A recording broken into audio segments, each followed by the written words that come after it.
dak kajinga tylli bat kajinga ieid hapdeng ki para Samla jong ka balang Katholik jong ka Jylla baroh kawei ka Shillong Archdiocese Catholic Youth movement kala Pynlong dak kajinga kynduh lang jong ki Samla baroh ka Bala tip kum ka youth gathering ka ba sngi ya ka Bala sdang haka arpusan tarik Naiwieng bat lala ban penkutno haka arpun riu tarik Naiwieng Hajar arpulai Laitlyngkot Parish.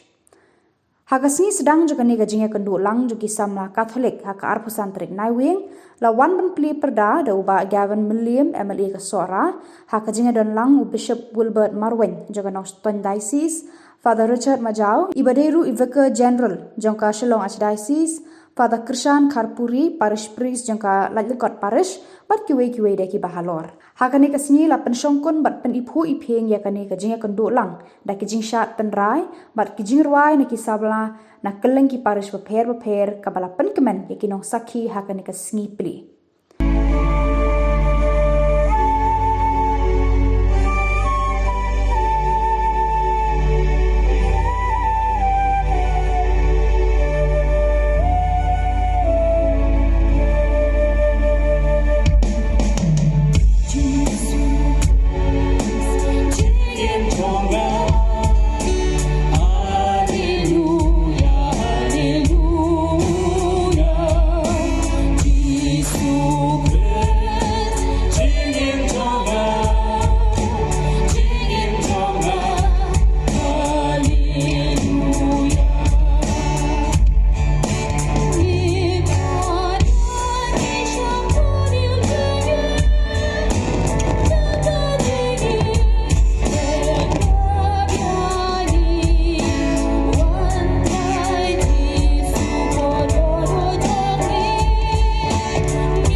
Haka singi ka babut haka singi penkut ya kani kajinga kynduh lang jong ki Samla la Pynlong ya kamas pakut haka ba I Archbishop Victor Lingdo ilalong inong kenyarang ba haka riti lenyam haka ba lawan banesyam bentalang de kinong mi khmat ka sarkar Jylla ki ba kuntup ya uba hek Menteri Ketenat Animal Husbandry and Veterinary badu Bah Gavin Mylliem MLA ka Sora.